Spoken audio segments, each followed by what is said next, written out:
Hello everybody, and welcome back to another episode of an open and honest conversation about homeschooling. In today's episode, the moms are going to talk about what to do when you have a power struggle when it comes to schooling with your student, and then also talk about how different or difficult it actually is to homeschool multiple children in grade levels versus just homeschooling one child at a time. So I hope you enjoy this episode. Don't forget to ask any questions that you have in the comment section below. I will timestamp all of the topics of conversation in the video description. So if you want to hear something specific, you can jump straight to that talking point.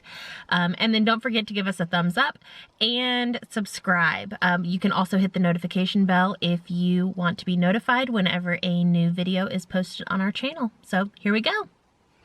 All right. I feel like everybody can just kind of chime in on this one. Can schoolwork turn into a power struggle with the kids, and if so, how do you handle that? No. Yes. You don't ever have power struggles? Oh, Really? always, constant. I think it depends on my kids. Yeah, it depends on the child. Yeah, some kids are more And the compliant, season but- of life that they're in. And what they're interested in doing and what their attention span is, and you know, there's a lot of different factors to it. And herein lies the beauty of homeschool. You ever gonna do that again? No, you're not. Not in anything, not for the rest of your life. You're not going to skip, you know, breeze through something, skip the next thing, and expect the results to be just as good. It's a good life lesson, and it's a cheap one. Well, and I don't want you to misinterpret my answer. I absolutely argue with my kids over other things. Like cleaning the litter box for the kids. Yeah. But school, I've never argued because I say, okay, you don't want to do it today. You're going to do this instead. You don't want to do that today? We're going to do this instead. I revisit it every day. So, like, Mara hates math. She absolutely abhors it. It's her least favorite thing, and she'll tell everybody she sucks at it. But that kid can do algebra in her head. She can answer what A is in any formula, and she can do advanced math. She just hates it. Yeah. So when it comes time to do math, and she goes, Mom, I don't want to do it, I go, great, bake a cake, but I want you to bake half of the recipe. Okay, Mom, I like baking cake. So she has to sit there and figure out, okay, instead of a cup, it's a half a cup. Instead of 2 eggs, it's 1 egg. So she's still doing math. I always just try to redirect it. Same concept. I don't want to read. Okay, well, let's play Pokemon. You have to read the cards to know what they're going to do. You're still reading. I don't care. But now you want to do that. So Yeah. I'm not It that doesn't smart work to with think litter that boxes. far ahead. I have I'm more schedule. brute force, I guess. I don't know. And live and die by our schedule. And if you alter the schedule, you will die. I am not a schedule. I'm a routine kind of person. Yeah. I'm not a schedule. I'm like- starting at 7:30 and ending at 7:30. Every single hour has its thing. And if Kim you're would not know. doing it, you would that's kill your own me. fault. I am confetti, whatever the moment feels like. No. This right now. I am not scheduled. I am routine. I tell my kids, I was like, we can do this the easy way or the hard way. And if you choose to make a different choice at any time, let me know. I'd love to go back to the easy way. And they do. Sometimes I'll get like 25 minutes into this, I don't know, I don't want to do it. You know, tears, whatever. And I'm like, we have to do things we don't like to do during the day. There's things that we are That's life. required to do. Even I do them as an adult. I don't want to take out the trash. I don't want to do your chores. Whatever What your do you chore do? was that you were supposed I to do don't want to be in yesterday. this meeting for 2 hours, but I have to do it. I want the cat. I don't want the litter box. Right. Suck it up, Buttercup. But we have to do certain things, and we can, you know, choose to just get it done and get over the attitude issue, you know, or, you know. And so I've had this with my son where he'll be like, no, I'm not, like, I don't want to participate today. I'm like, you take 5 minutes. I'm gonna take 5 minutes because I need to go cool down. Right? We'll just take a 5-minute break. Yep. We'll come back. Do you want to do it hard or easy? Hard. Okay. You're like, Yeah, that's exactly. Okay. I'll be right back. I need another glass of wine. Yeah. And it will be a struggle. And then, like, this was a few months ago, he was like, Mom, I'm ready to go back to easy. I was like, I appreciate that. I'm ready to go back to easy too. But we can have that dialogue too, because it's a safe space for that. But When my son was giving me some pushback on math, I had a project myself at work to go back over the year prior's invoices. So I recruited him to help write down the math problems, and we'd tally up. You know, he would take No one kidding, brand, to reconcile the whole thing. reconcile. You know, so it's How like, many hours of days of months? so, like, you know, and I said, this is real stuff I have to deal with. I didn't think I was going to be doing this kind of math. Or if I wanted to change a recipe, you know, if you use a different recipe when I took over as supervisor in the kitchen, you're cooking for 125. So, yes, there's apps. Yeah, that box you can cake put was that, right. you know, 125. But I had him help me do it manually. Calculation. You know, Yeah. so learning those applications, he's like, man, you know. But seeing the actual application that I had to go from just working the line as a corrections officer, now I'm having to, Yeah. you know, do math and then, you know, figure 4-ounce portions of this or, you know, whatever kind of things, you know. So I was able to kind of send that his way to where he saw, okay, you know, you could get I guess I do have to do this. Yeah. Yeah. And the most fun I ever had making them do advanced math was letting them redecorate their room and giving them a budget and saying, how much carpet do you need? How much paint do you need? How much?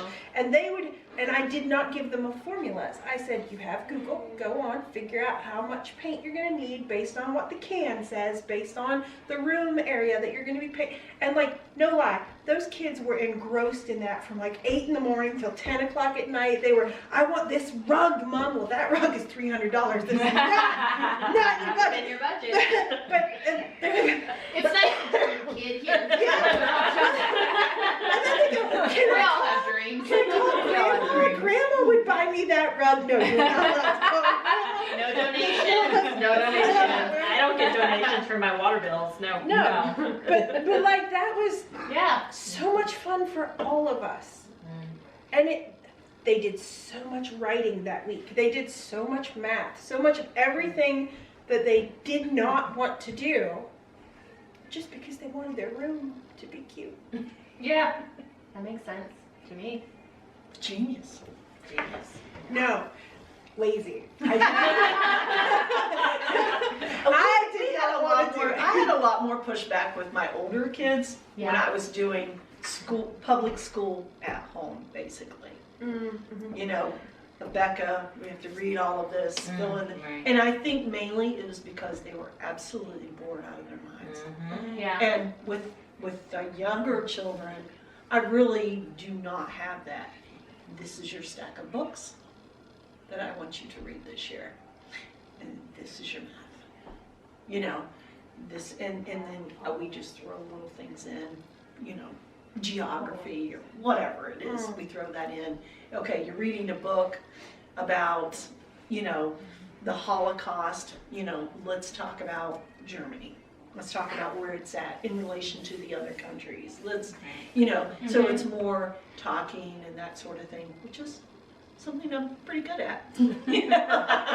And so, you know, all those years when I was a kid and talker, my mom would say, why don't you please shut up? You know, it's working well for me now, Mom. Yes. But, you know, it was harder for my older kids, and we had a lot of pushback. Have you not done your schoolwork? Well, what did you not do? Oh, you didn't do this. You didn't study your spelling words. This way of educating my children works so much better. So it's part of, you often will have pushback here and there, but sometimes if you're having a lot of pushback, it's because something isn't working.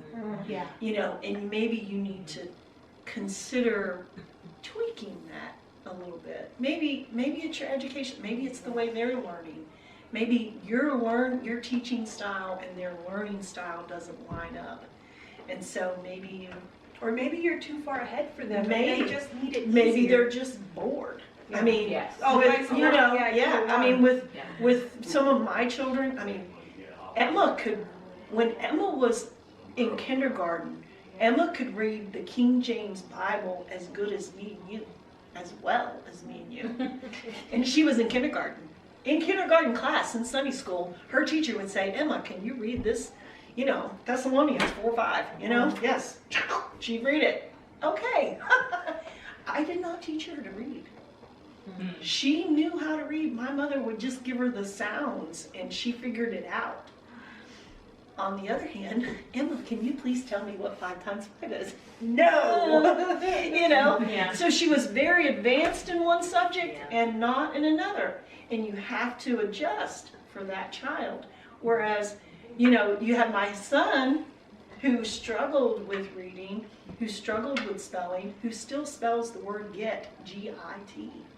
Sure. And he's a grown man. Maybe he pronounces it get though. He does. Yeah. It's a slight learning disability. But Emma knew these things, and so they worked together on these things. So sometimes you have pushback, but it may just be not your child being defiant. It may just be that there's something you need to adjust. And I had to learn that. And I will tell you that's one thing that going to school for education does teach you, to recognize when it's the child's learning style and the system that's not meshing. Right. And it's something that, I don't know if you ever want to do something on it, but maybe I can help. Like to recognize the warning signs. Are they bored? Are they disinterested? Is this not their learning style? Like, do they hear it? Do they see it? Do they repeat it? And once you learn to identify that, I won't say any kid, because I don't ever think I'm that amazing. But most kids, within 15, 20 minutes, I can figure out their learning style. And then I can help get them where they need to go.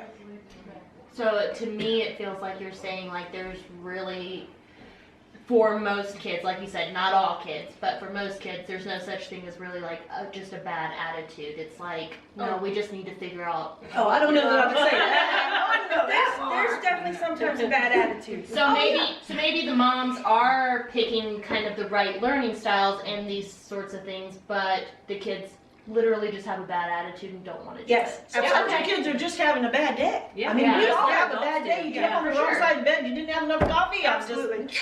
But it's something, But then other it's times something it's just. so you can pick Yeah. it out with like 2-year-olds. You say, I'd like you to stack these blocks. Well, some 2-year-olds need to watch you stack the blocks. They don't understand until they see you do it. Some kids, you'll say, okay, put the red one down, put the blue one down, so they're listening to you. They're an auditory learner. They need to hear it to do it. Other kids need you to get the hell out of the way, and they need to just do it until they figure it out, and they might be there for 20 hours, learning to stack a block. But once you know, my kid needs to hear it, that's where audiobooks come in. Crap, listen for hours there, and they'll absorb so much information. Or if you're like, my kid needs to see somebody else do it. They need to see it, and then do it themselves, and then they'll teach someone else, and that's how they learn it. Once you see that your child is that kind of learner, there's nothing you can't teach them. But there will always be pushback. There'll always be. There will days always where- be moments. There will always be attitudes. There will always be, because it's inherent to being a human being, I think. We all have our good days and our bad days, and days when we just don't want to. You wake up and the sun's shining and I just want to go outside and play. We don't have snow days, we have sunshine days. We do. And Or you, there's snow days. We live in and northern Maine. go outside. and My 15-year-old wakes up and she's like, Mom, it's a day to just snuggle in and read a book and drink lots of tea. And I'm like, okay. You're right. Go ahead. Yeah. You're right. Thank you. I have to go to work, but you can do that.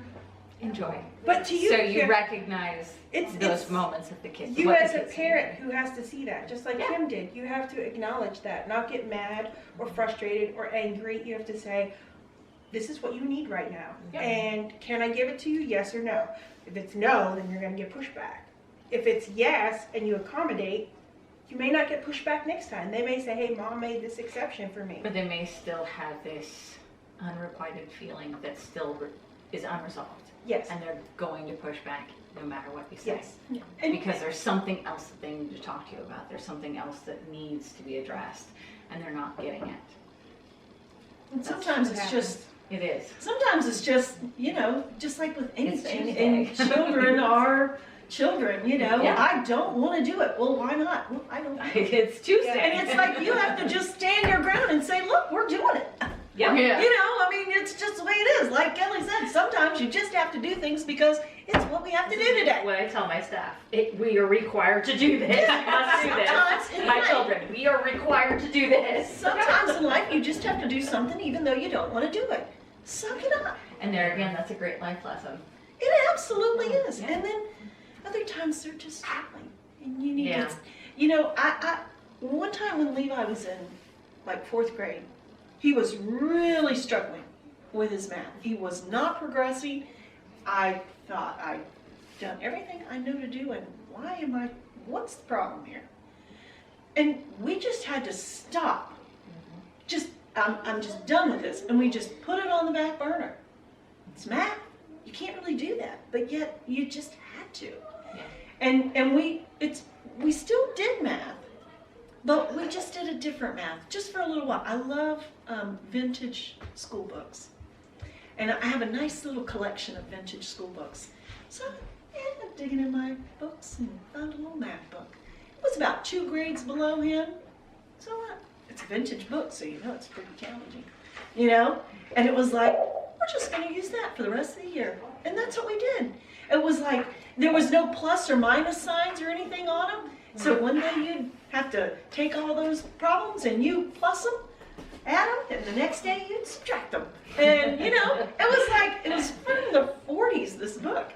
And you know, it was like fun. It was different. It was something Sure. he'd never done before. It was totally different from, and it was, you know what, we just had to do that.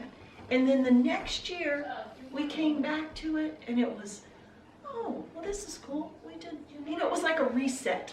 Right. And sometimes you just have to do that. And I've had to do that several times with my kids.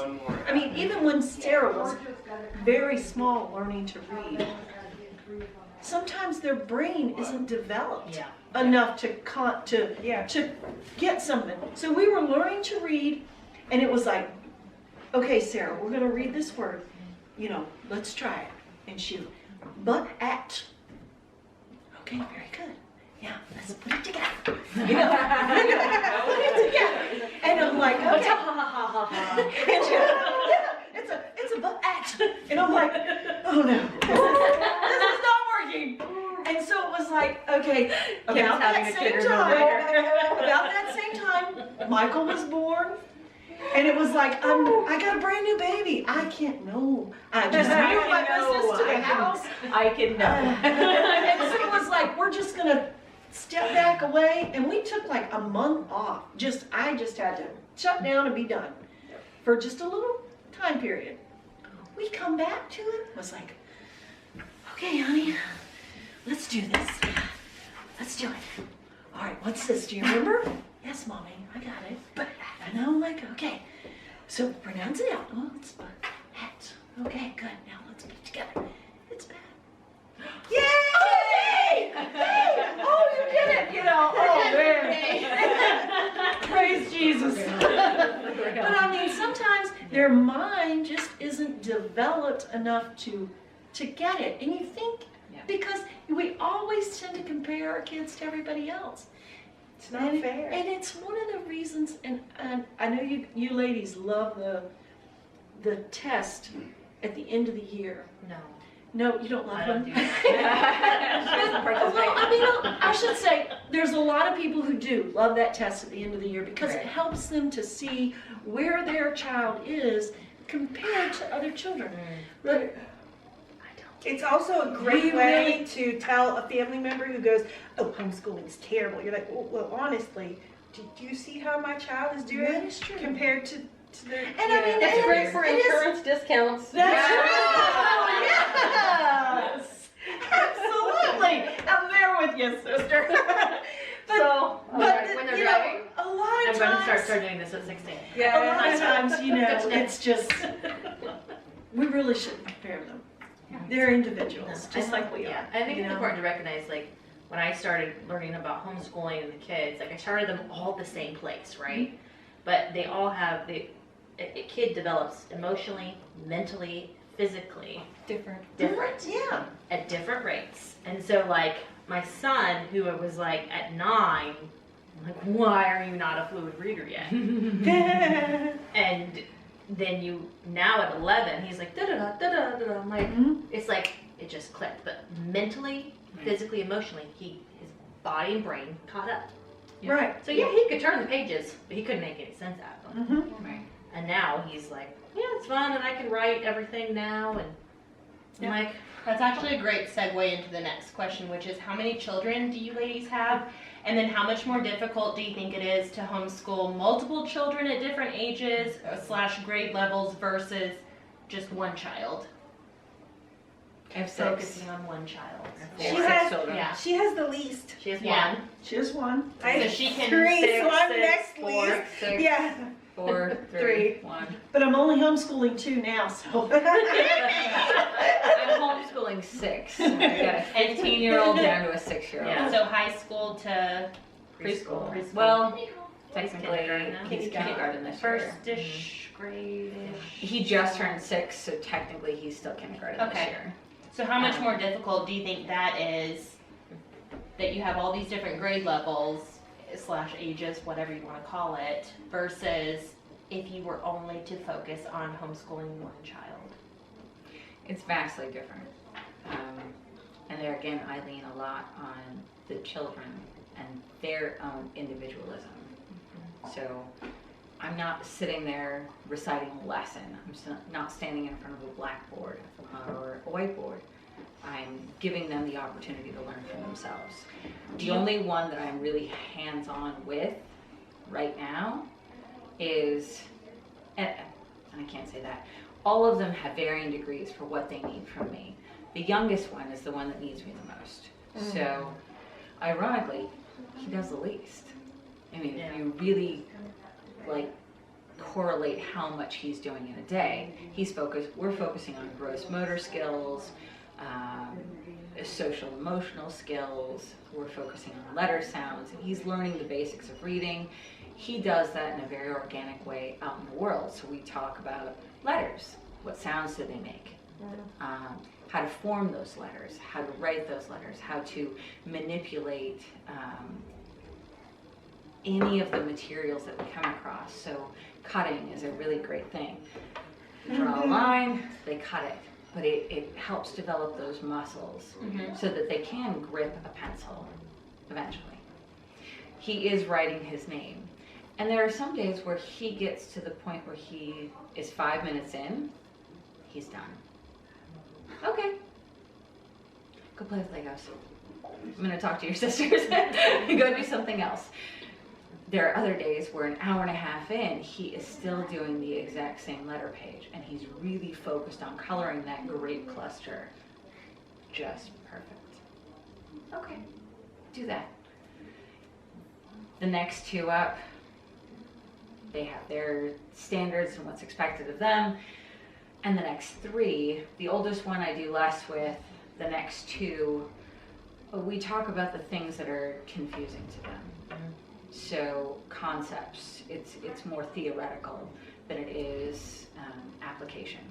They can do the work, they can figure the work out, they can follow the instructions, their reading comprehension's great, but it's more of why? Why are we doing this? What is the motivation behind it? And then that segues into, well, what do you want to do as an adult? What do you want your life to be like? What's the quality of life you're looking for? What is the career path you're choosing? Are you going to be a theoretical mathematician? No? You're probably You're done. never gonna need to know this as an We're adult. going to do and this. it's in your phone. We're going to do this right now, and we're going to learn it so you have a point of reference, but honestly, you're not going to go into theoretical mathematics, nor theoretical... And I'm not gonna make you memorize trig. Like, we're going to do trigonometry, but I'm not... I had to YouTube that. I don't remember. Really? Long What? division. oh I was my goodness. like, That's no, the I one don't thing you remember will this. use. I don't remember it. I have a calculator on my phone, despite what my There's a teacher meme told about me. this. There's a meme about this. You don't have a calculator, right? Yes, I need a 90s calculator on my teachers, phone. You're not always going to I have know a the calculator on cosine. you. Liars. Ha! Yeah. win. And hers might be too far apart in age. So for But- us, we have yeah. a lot of differential between one age to the next. But you know. So do you feel it like works. you are having to like segment your time during the day to be a preschool teacher? Then for the next hour, you're a middle school teacher. For the next hour or do you get to overlap them and do things in the that younger kind- years? Yeah. That's more difficult. For me, the preschool age, we're directly focused on that. But at any moment during my time with him, any of the kids can come up, at which point, so Brain flip switch. Pause, you're next in line. Switch. So I tell my kids. okay, what are you right working now. on? Let me read this paragraph. Let me get briefed on what you're working on. Yeah. Okay. What was the page before? No, this is not dropping you on your head. This is not going in cold. You're missing something. What are you missing? What am I missing? Okay, we'll figure it out. And if we can't figure it out today, the greatest part about all of this, there's tomorrow. Well, and I know a lot of you have talked about how like the older children learn independently. So do you feel like once they hit a certain age, you're kind of like, okay, you're No. kind of your own teacher, Once- and I will help answer questions Skill or sets. Yes. equal. Skills. well, I know like equal. you're talking about that you let So- them kind of choose what their lessons are gonna Yep. or whatever their homework. is Yes, gonna be I or let something. them choose But how they do it during the day. If you want to Yeah. do your math first thing in the morning and do your reading later on, that's fine. okay. Almost all of our schoolwork is But you reading still books. are basically the Living teacher books. that's overseeing every single aspect of what everybody's And I need to doing. be So you're aware of so what you they're are working you're on. 6 teachers at once. You're 2 teachers at once. But I mean, like you Plus go gym back and forth and art and music and foreign language Yeah, and I cooking think and teacher might be the wrong word. Like, we're legitimately consultants. That's a good way to put it. I'm more of a Yeah, consultant. you are the resident expert, and when they have a question, they come to the resident expert. And we smile and go, anytime yeah, it could be yeah, we any can totally figure question, that out. Let's Google that. Let's go ahead and, yes. I'm very good at working backwards from a problem, and Yep. maybe I'm dyslexic, I don't know. But when my kids did book math before we started doing math on a computer, they would often come to me and say, well, how do I do this? I can't figure this out. And I would get the answer book and then work backwards, and I would figure it out. But one of the things that I did when all of my children were home and we were doing everybody at once is from the oldest to the youngest that were home, subjects like science, subjects like History, math, history, Yeah. math is individual, Mm, but agreed. science is everybody. Yeah, Everybody, we're all can play. doing the same science. We're Some all doing the subjects same together. history. Okay, we're learning about Martin Luther. You're reading this book, you're reading this book, you're reading this book. You're coloring a paper. That's Martin Luther. That's smart. Nailing it to the wall. We are going the spectrum Yes. of this And one then subject. you're reading these books, and then, okay, on this particular day, let's come to the table and tell me, what did you learn about Martin Luther? Yep. Oh, Mom, I learned this. Oh, no, that's not how it went. My book said this, you know? Yeah. Oh, And that's the beautiful thing of multiple See? kids. Yeah. Like, They argue? but you don't have to. Well, you don't have to do My nerves are everything. shot. I'm like, I don't need any more noise in my life. But if you guys argue about school, that's cool. You don't have to do, my point is you don't have to do 4 different science curriculums. Yeah. Or, Okay, right. or you don't have to Yeah. do history in all of these different areas. This person working on ancient history, this person doing modern history, Degrees. this person. You know, you can do one history and think of it as a pegboard. You've got a pegboard. That's what they have. You get that first, you know, early grades. And then when you come along a little bit later, you can hang your coat on that pegboard. You can hang your mittens on that pegboard. So every time you come back to that same subject of, you know, World War II, you're going to learn something new and more in depth and more deeper, stronger emotion, more on your, you know, you're going to learn it better and more, and you're going to take those things that you've already hung on that board and you're going to incorporate them in. Oh, well, you little Tommy's gonna learn, that there was a bad war and a very bad man, and lots of people died. But, older kids gonna learn that, Corrie ten Boom was in, the concentration camps, and she had to have her head shaved, and she had to live with rats, and you're going to learn this emotional, but you're always going to, again, you're always going to be learning. You don't have to have all these different subjects. With It doesn't math, have you to be do. so segmented. Yeah. It can all flow Absolutely. But together you and also- mesh together. You have to be prepared for the kid to hyper-focus.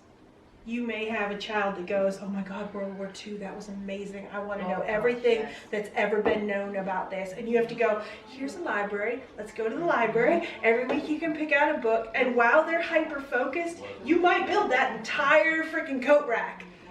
Because they're that interested in it. Yeah, but my kids were like that when we learned about kings and queens and medieval times. Oh my Mom, goodness! did you know that we have 80 different swords? Oh No. my goodness! They learned care. and we dressed Tell and we me made about it. food and we, That's important to you. we had lunch like the Romans and Yeah. it was something. But it was fun though. But when you have multiple kids, totally take advantage of that. Because one kid might be hyper-focused on this subject, that one on a different one. And that's when you teach them public speaking. Hey, you're going to stand up in front of all of us and you're going to tell us what you learned.